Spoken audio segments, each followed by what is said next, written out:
all fronts with respect to commuting sentences, closing the gap between crack cocaine and cocaine pieces. And although they're casting this as an economic issue, Rev, it is important to note that these kinds of laws disproportionately affect people of color, poor people, people with mental challenges, and people who have limited education. And so it's also a way of closing the inequality gap to give these folk a fair shake at re-entering into our society right now.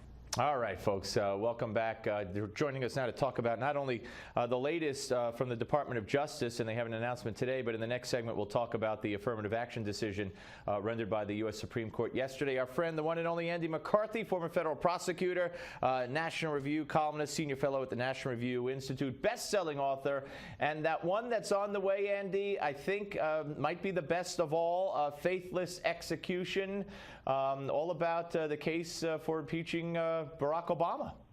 Well, let's hope so, Steve. We'll see how it comes out. It's you know, impeachment is a political remedy, not a legal one. So if you don't have the public will to remove the president, you know, it doesn't make a lot of sense to go down that road.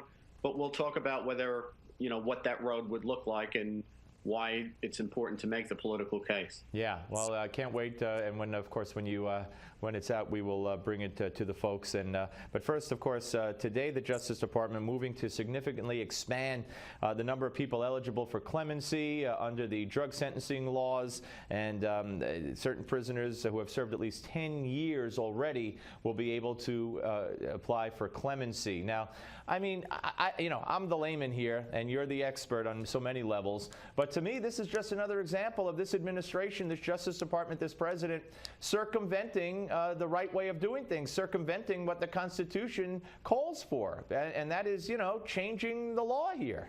Yeah, I think, Steve, it's going to end up depending on how they carry this out. But I think you're quite correct to be suspicious that what's happening here is that the Obama administration is using the pardon power, which, you know, let's face it, that is a power the president has under the Constitution, but using the pardon power not to correct injustices in particular cases, but to essentially rewrite the federal narcotics laws to something that he's more comfortable with. As you heard from some of the clips that you've played, this is an administration that philosophically disagrees with certain aspects of the federal narcotics laws, particularly where these mandatory minimums kick in.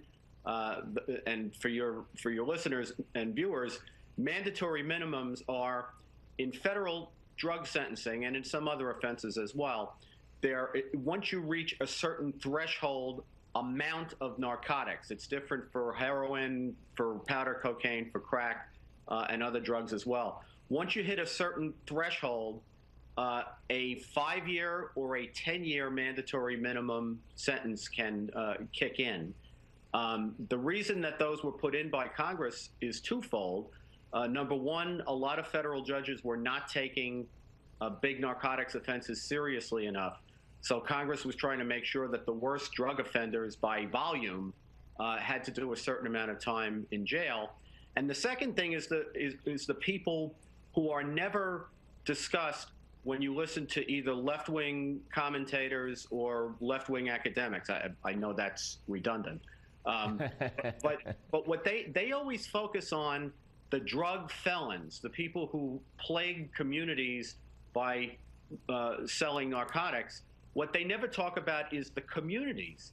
And if you want to talk about disparate impact, it's Black, Hispanic, essentially minority communities that are the most plagued by things like crack.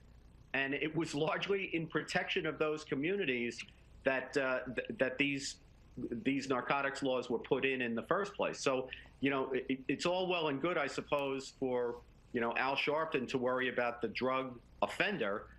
A lot of us are more worried about the communities that are ripped apart by these offenses. Right, and you know, when they had the crack epidemic, and I could speak to New York City, you know, people, and in major cities around the country, people were getting beat up and killed and mugged for people who needed their next fix of crack. That doesn't happen usually with cocaine addicts or powdered cocaine, you know, looking to buy their next fix. They tend to be more well-to-do do or whatever, but there wasn't that rash of crime, violent crime associated with it, and you're exactly right. That's why those laws were enacted, not as this president believes and this attorney general believes, because they were racist. Yeah, and you know, to the point that you're making, I think that's right, but it's also why you need to listen carefully when Attorney General Holder or President Obama talk. They always talk about drug offenders or narcotics offenders, and they talk about small nonviolent drug offenders, and I think people hear that and they come away thinking that there were people languishing in federal prison because they were using cocaine themselves or they were smoking marijuana. In federal narcotics prosecutions, because the states basically deal with user offenses, the federal government concentrates its prosecution efforts, its investigation efforts on narcotics felonies. So if you're in federal prison on the basis of a drug conviction, you're there for being a felon who is distributing narcotics, not just somebody, you know, some poor guy. Right. Who's smoking marijuana and gets swept up in federal prison. And that's a very important distinction, because to play on public sympathy that some poor user is suffering these consequences, when in fact it was people who are, you know, distributing throughout these communities, it's a huge difference. Very quickly, is there, we got a minute in this segment, is there a par to me saying, well, maybe you're not, the next president will come along and say, you know, we don't like the abortion law, people who were put in jail because they harassed women and going into an abortion clinic, so we're going to give them clemency. I mean, could they use the same logic and do that?